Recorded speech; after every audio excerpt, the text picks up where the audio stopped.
Hey there everyone, this is Samuel Johnson and welcome back to the Spider-Verse Retrospectives, and today we're going to be continuing our discussion on the Venomverse miniseries as we take a look at Venomverse number 4. Now, last time on Venomverse, as the Venom Army were situating themselves in their new base at Our Lady of Saints, well, Venom and Doctor Strange decided they needed to summon Venom's secret weapon, so to speak, in order to turn the tide of the war. In this case, they wound up summoning an alternate Carnage from a universe where he had killed Venom. And while at first Carnage was kind of angry about being summoned against his will and even tried killing all the various Venoms, he soon changed his tune when a gaggle of poison superheroes and villains attacked the church, which, unfortunately, those poisons were led there by Deadpool, who had turned himself over to the poisons and had been converted. While the Venom army was able to repel the poisons back with Carnage's help, sadly they did suffer losses, as firstly the Host Rider was taken by the poisons and was killed by Carnage, and unfortunately the poison's real target, i.e. Doctor Strange, was taken. He's not been absorbed into the hive, but he was brought back to the poison's base.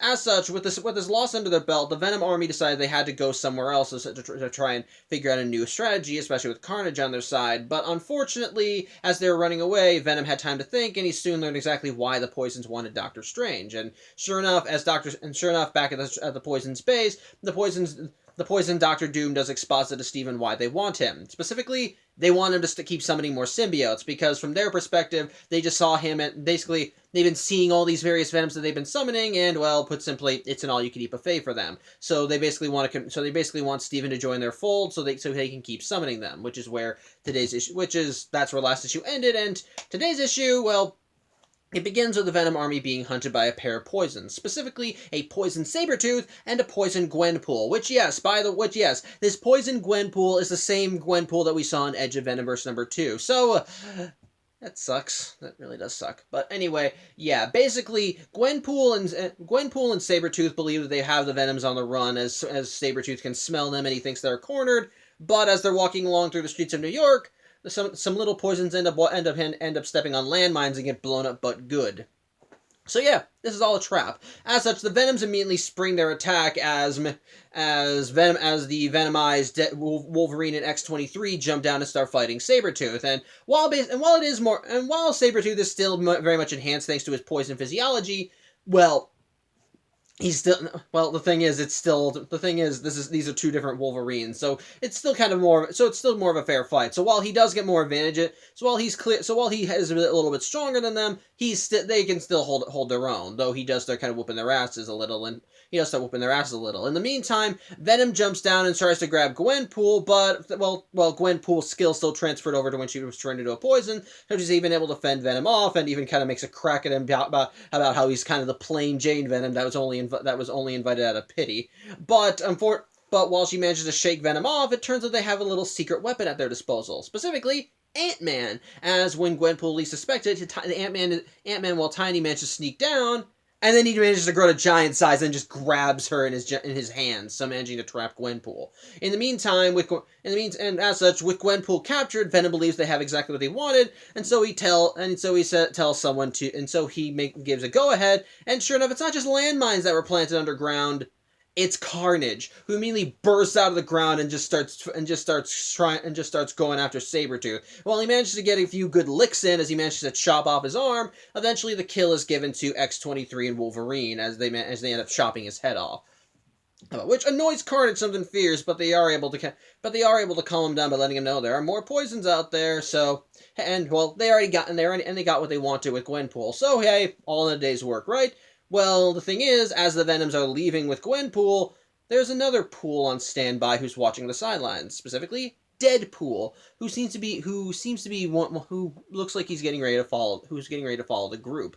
In the meantime, the comic does kind of intersperse back with the poisons in Doctor Strange, but ultimately it's really just kind of more of the same that we already know. He's getting weaker, break down your defenses, join us, blah blah blah blah. It's essentially just all the same song that we saw last issue. So I'm not really going to get into that, but basically back with the Venoms, they managed to bring Gwenpool back to their base, and, well, they have her tied down and they're trying to interrogate her, which unfortunately is easier said than done, as no matter how much they threaten her or how much they try to get her to talk, she's just not budging. Instead, she's just kind of going on and on and on about how what the poisons have is true symbiosis. Everyone becomes one. Everything, they all join together. No one's vying for control. Yada yada yada. Blah blah blah. Of course, the Venoms rightfully point out, well, when you do that sort of thing, you ultimately you kill the host. You end up killing the host. And while Gwenpool's like, yeah, it's not. Yeah, we need the resources to fuel the symbiosis. But hey, you live on. But hey, aspects of your personality live on in us. So it's like you're all just one. We're all just one being. It's clear that she's not. It's clear that at this point, Gwenpool is just kind of at this point, Gwenpool is nothing more than another poisoned shell. So no matter how much they try to get her to talk, she's not budging. As even when they try to tell her where's the base, where's the poison base, she's not talking. However, immediately after that happens, she gets killed as several sharp knives and weapons get thrown to her head and kill her instantly. And the one who threw those weapons was Deadpool, who immediately bursts into the room. All at once, Carnage and the other Venoms go on the offensive as they try fighting Deadpool off, but Venom tells him to rein it in because of one very important thing. He killed Gwenpool, despite the fact that they're both poisons. So what the heck's going on? As such, Deadpool reveals something. He's a double agent. Yeah, it turns out that, remember back in issue 2 when Deadpool noticed that Spider-Man hesitated when he was fighting Spinneret? Well, Deadpool realized something.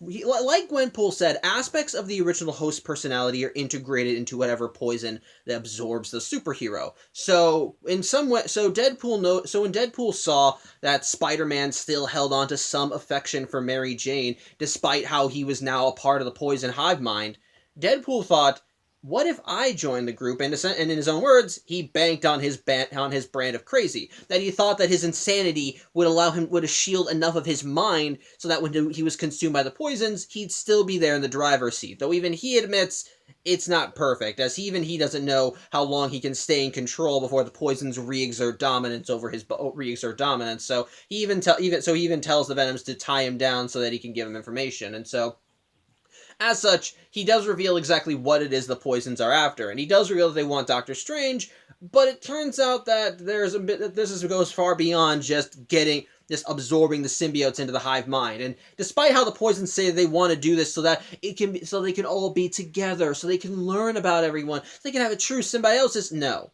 The poisons only are doing this because, put simply, they're runts.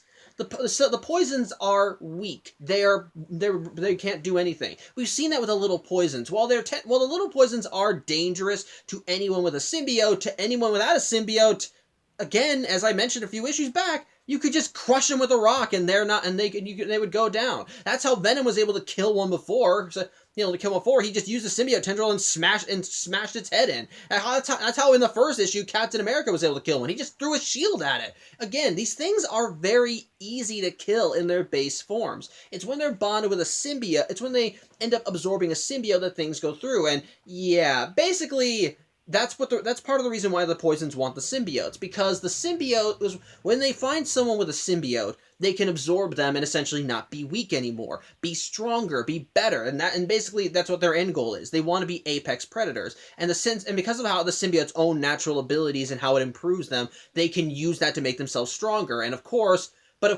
they can't just have a symbiote by itself. As they mentioned, they need a host catalyst to make them stronger. And in Deadpool's own words, they don't really give a shit about having them all join together and be one. For the poisons, it's like this. It's like, again, quoting Deadpool, it's like putting on a badass suit of armor. They're just basically using the symbiotes and the hosts to make themselves stronger. And based on what I can tell in his dialogue, while the poisons did this for quite a while, just seeking out symbiotes and consuming them and their hosts in order to make their legions strong, in order to make themselves stronger so they can be apex predators, well, things changed when they encountered the venomized Doctor Strange, because at that point, when Doctor Strange realized he was being hunted by these creatures who wanted his symbiote, that's when he started summoning the Venom army to try and fight them off. And well, when the poisons saw all these unique and different symbiote hosts, all with their own powers and abilities far beyond those of the poisons had ever seen before, well, They wanted that. They saw, like, basically, they looked at all these superpowered beings and they thought, holy shit, this is our ticket to the top. And so that's why that's part of and so, as I mentioned, that's why they want Doctor Strange to summon more Venoms, because they've seen him summon all these superpowered beings, and now they want more. They want to keep building up their ranks with all these people, with all these superheroes, with all these supervillains, get their own champions, get all the in pretty much as we've seen, absorb their powers to make themselves stronger, and ultimately just become the true apex predators. That's what they want in the end. That's what they want, and they think that all the Venoms and all their superpowered hosts are unique. Although there is one little detail that I forgot to mention from the Gwenpool interrogation. Put simply, as apparently there is one symbiote that they can't exactly go anywhere near. Carnage. As it turns out, for whatever reason, they aren't interested in Carnage. They are going after the Venom something fierce, but when Carnage comes into the fray, even Gwenpool admitted that for whatever reason they can't really understand Carnage. Though even Carnage admits that if they tried to take him, they would have a mouthful. So. But then again, that's back during the Gwenpool interrogation. We're doing the Deadpool one this time. But put simply, this Deadpool says even with all this information that ultimately the Venoms are the last line of defense. That they are kind of the multiverse's best hope right now, because if the poisons can absorb Doctor Strange, he can continue summoning superpowered symbiote hosts from across the multiverse and use that to strengthen the poison's ranks. So at this point, they need to take the poisons down here and now, or everything everywhere is screwed. The poisons will essentially want to take over everything and just kill anyone that gets in their way. So, yeah, no pressure. However, there's still a matter of need to get onto the base, and while the Venoms do have a means of fighting the poisons with Rocket's bomb, there's a difference between having a bomb and being able to use it. So they still need to get into the base, and Deadpool says that he can do that. They can try and go in guns blazing, but it's not going to work. So they need to be strategic, because even with Carnage on their side, it's not going to work. And while Carnage takes offense to that and even offers to try and slice and dice Deadpool to show everything off, well, it turns out the entire time Deadpool's been talking, he's been using one of his own symbiote tendrils, because that's actually kind of another little detail. Like, when someone's converted into the poisons, you can still see, like, tendrils from their symbiotes seeping out through the armor. Anyway, Deadpool uses one of his symbiote tendrils to cut through Carnage's own tendrils and break free, and talk about that's the element of surprise for you.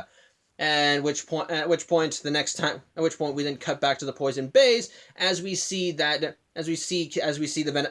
poison Captain America and poison Spider-Man as they're walking with a legion of the little poisons, as they apparently can sense something on the stand, something coming up. And while Spidey's spider sense is warning him of danger, well, he feels that's to be expected, as when they go outside, they soon see what's approaching. And the issue ends as we see the poison Deadpool returning back to the poisons, with Carnage all tied up and ready to be interrogated, and ready to be, as he calls it, dissected. So, yeah, that's where that issue ends. So, okay, so thoughts on issue 4?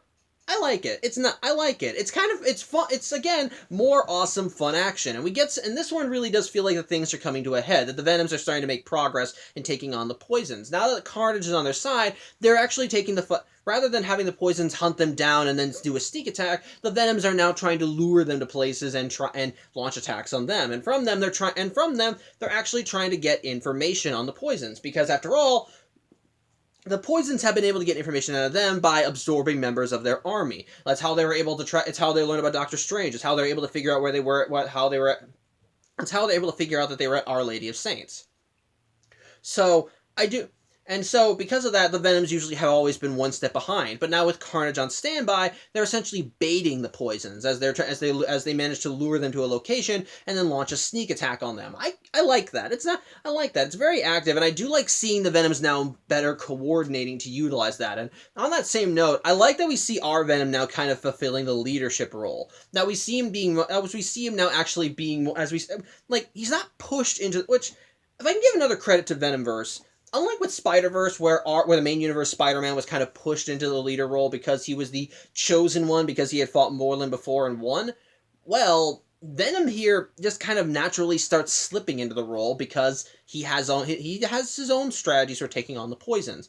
I kind of like that. He's not forcing his way into the role. It just is happening naturally. He has resources at his disposal that he's willing to share with the other Venoms to stop the poisons, and utilizing those ideas and resources, he's able to help secure some small victories for the Venom army in their fight against the poisons. Like when he summoned Carnage and was able to and he was able to bolster their forces. How he set up the strategy for pinning down the poisons and grabbing one of them to try and interrogate them. Now, ultimately, that plan failed because individual poison drones aren't just going to give up the hive so easily. So that was a bust. But ultimately, I do like that there is some more strategy going on. And again, it's the action is still really nice. It's still really cool. The action is still really cool as we see them all coordinating with one another and utilizing their abilities to their finest. Which I guess if I can give another little thing, I like that even Gwenpool kind of noted how, despite the fact that the prime Venom that we know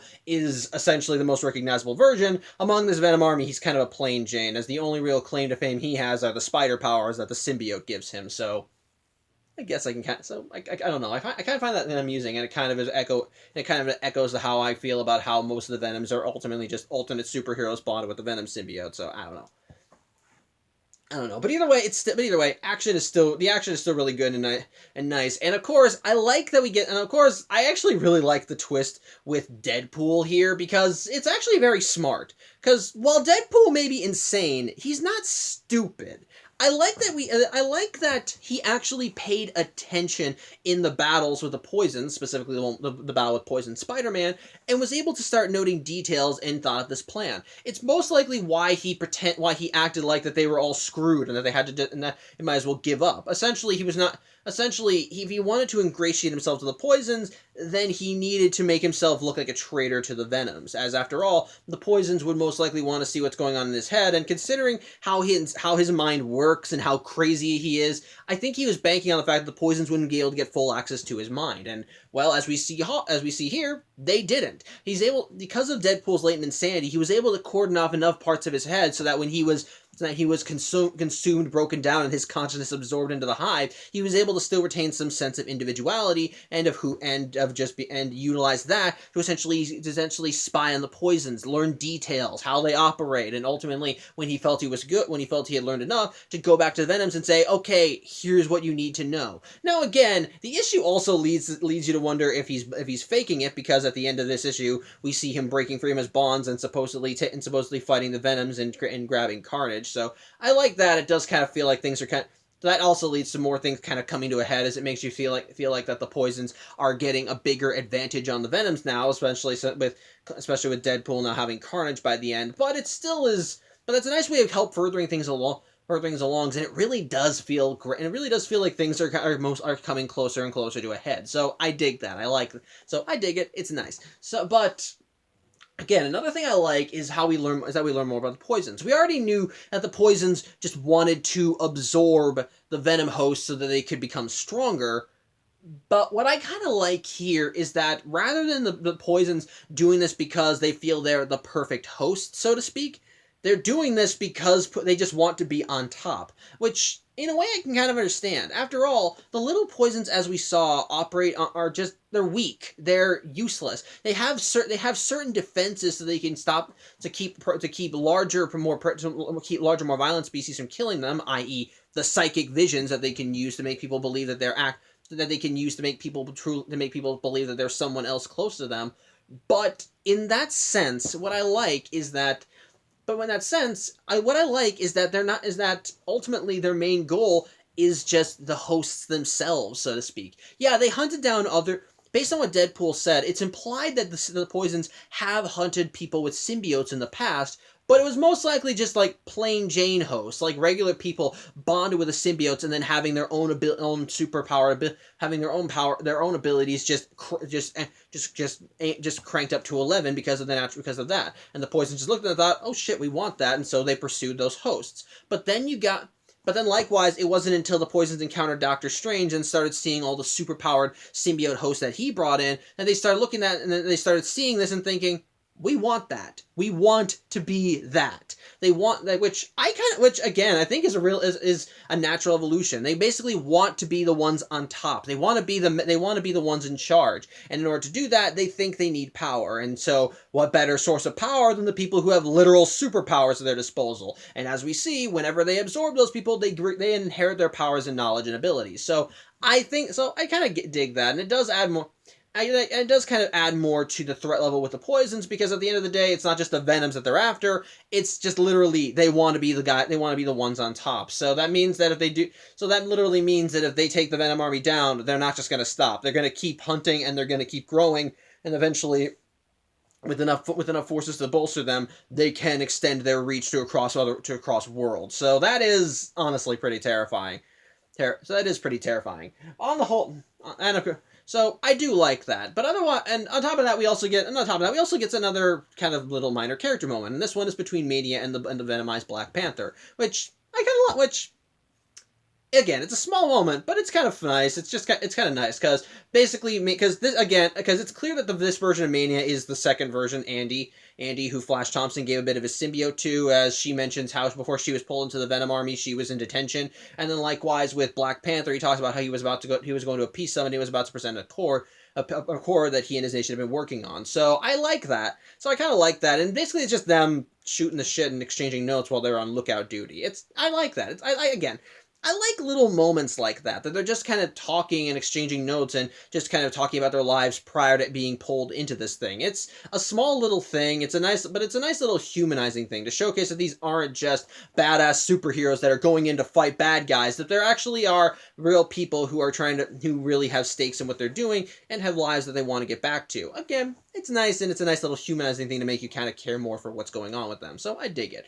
But otherwise, I can't really think of anything else to talk about for this issue. Again, it starts bringing things more to a head with the ending and how we learn that how we learn that not only was Deadpool a mole, but may have been potentially faking it to get close to the Venoms, as we see him capture Carnage. Again, we get more exposition on what the Poisons want and what their end goal is. The action is still nice. It's cool seeing the Venoms take more proactive steps to take on the Poisons and try and outwit them to try and get more information, like when they captured Gwenpool. And on top of that, there's even a nice little bit of a timer and countdown in the moments that we do cut back to the Poisons and Doctor Strange. The Poisons reveal that they have been little by little wearing Strange down, so that while his runes may be in place, they are getting weaker, and eventually they'll be so weak that the Poisons will be able to infect him and consume him. So yeah, that adds another layer. That adds another layer of urgency to the matter. So again, I dig it. So on the whole, nice issue. Again, plenty of action, all some cool plot. Again, reveals more plot details. We see the Venoms taking more proactive steps. We see everything starting. We feel like things are coming to a head, and the ending is a nice little oh shit moment that makes you wonder where things are going to go. So, yeah, I think that's about it.